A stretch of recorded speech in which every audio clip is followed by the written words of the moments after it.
அமனலிங்கேஸ்வரர் கோயில் கரப்பாடியில் ராஜராஜன் சுமந்த வரலாறு ஒரு அற்புதமான வரலாறு.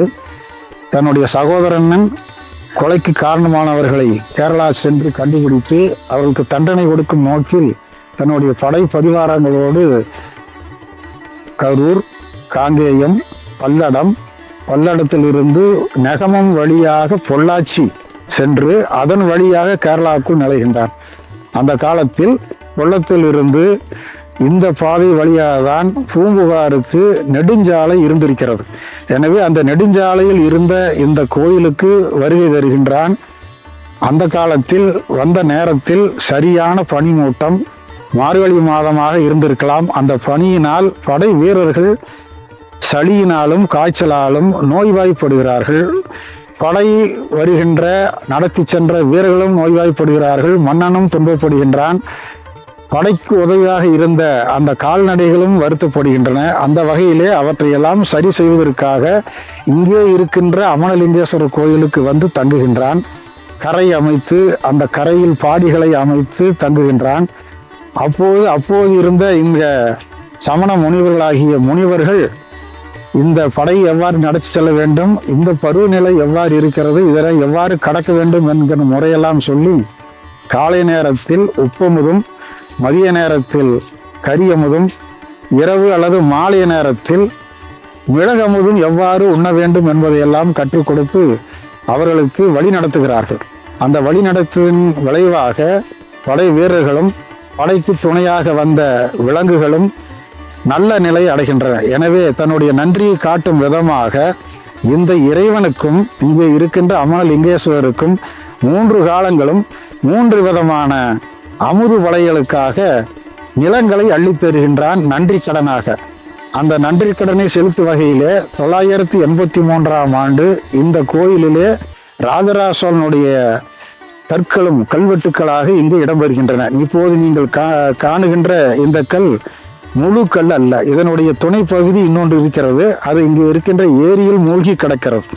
அதிலே அந்த முதல் காலம், 2ஆம் காலம், 3ஆம் காலில் உப்பமுது, கரியமுது, மிளகமுது படைப்பதற்கு நான் நிலம் கொடுத்தேன் என்ற செய்தியும் இந்த துண்டுக்களில் அந்த அமுதுக்கு ஒவ்வொரு நேரமும் எவ்வளவு களம் அரிசி போட வேண்டும், எவ்வளவு நாளி அரிசி போட வேண்டும், எவ்வாறு அந்த உணவினை சமைக்க வேண்டும் என்ற விரிவான கல்வெட்டும் இதிலே இடம்பெறுகிறது. இங்கே இறைவனை தான் தோன்றி ஈஸ்வரர் என்றுதான் ராஜராஜ சோழன் தன் கல்வெட்டில் குறிப்பிடுகின்றான்.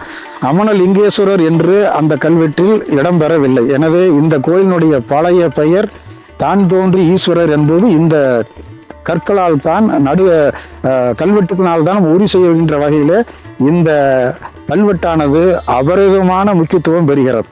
அப்ப சிவனுக்கு தான் தோன்றீஸ்வரர், சுயம்புவாக தோன்றியவர், ஒளிபடாதவர், இயற்கையாகவே மண்ணில் இருந்து தானாக தோன்றியவர் என்றெல்லாம் இதுக்கு பல பொருள்கள் உண்டு. அந்த வகையிலே தான் தோன்றி ஈஸ்வரரை வழிபட்டவர்கள் தான் முற்காலத்தில் வாழ்ந்த தவம் செய்த முனிவர்கள். அவர்கள் வழிகாட்டுதல் இங்கே சிறப்பாக இருந்ததுனால்தான் மனநிலை கோளாறு உடையவர்கள் இங்கே வந்தால் சரியாகிறார்கள். மனம் குறைபாடு உள்ளவர்கள் தெளிவு பெறுகிறார்கள்.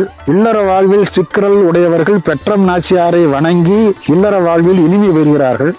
மழலை பேர் இல்லாதவர்கள் மழலை பெறுகிறார்கள். திருமணம் இல்லாதவர்கள் திருமண பாக்கியத்தை பெறுகிறார்கள். எனவே இல்லற வாழ்க்கைக்கு ராஜராஜ சோழன் எவ்வாறு மிகச் சிறப்பாக வழிகாட்டுதலை கல்வெட்டு மூலம் செய்து கொடுத்தானோ அதே போல நாமும் அந்த முறையில் பின்பற்றி வழிபடுவோமானால் அந்த சிறப்பினை நாமும் அடைவோம் என்பதற்கு சான்றாகத்தான் இந்த கல்வெட்டுக்கள் 983ஆம் ஆண்டிலிருந்து இன்று வரை நமக்கு காண கிடைக்கின்றன. அது யார் செய்த புண்ணியமோ கல் உடைந்திருக்கிறத தவிர செய்திகள் முழுமையாக படித்தறியும் வரையில் இருக்கின்றது. இதனை இங்கு இருக்கிற தமிழ்நாட்டைச் சேர்ந்த கல்வெட்டு அறிஞர்கள் படி எடுத்து கைப்பிடியாக மைசூர் பல்கலைக்கழகத்தில் சமர்த்திருக்கிறார்கள். அந்த செய்தியிலிருந்து தான் நான் ஒரு செய்தியை உங்களுக்கு படித்து சொல்கின்றேன். இங்கே இருக்கின்ற இந்த கல்வெட்டில் கரியமுதல்ல உப்பமுதும் 3 காலையும் எவ்வாறு செய்ய வேண்டும் என்கின்ற அமுது முறையும், அதற்கு அரிசி நெல் எவ்வளவு கொடுக்க வேண்டும், நாளி அமுது, உண்ணாளி அமுது, நெல்லும் அரிசியும் போன்ற அளவுகள் எல்லாம் இங்கே இடம்பெறுகின்றன. அங்கே தர்மம் செய்த ராஜனான பாத வினோதன் என்ற அந்த கல்வெட்டு வருகிறது. ராஜராஜனுக்கு ஸ்ரீபாத சேகரன் என்ற பெயர் உண்டு. இந்த கல்வெட்டில் ராஜராஜனான ஸ்ரீபாத என்கின்ற வரை இந்த கல்வெட்டு இருக்கின்ற, அதாவது சிவனுடைய பாதங்களை தன் நெற்றியிலேயும் தலையிலேயும் சூட்டிக்கொண்டு வாழ்ந்தவன் என்ற பொருளே அந்த பட்டப்பெயர் உண்டு. அவனுடைய பெயரும் இங்கே இடம்பெறுவது மிக அற்புதமானது. அவனுடைய புனைப்பெயர் தான் இந்த கல்வெட்டில் இடம்பெறுகிறது. இன்னொரு கல்வெட்டில் ராஜராஜனான என்ற கல்வெட்டும் இடம்பெறுகிறது. இந்த கல்வெட்டிலும் ராஜராஜனான ஸ்ரீபாத ஸ்ரீநாதன் என்கின்ற அந்த சொற்களுக்கு மேல் படிக்க முடியவில்லை. கல்வெட்டு சிதைந்திருக்கிறது.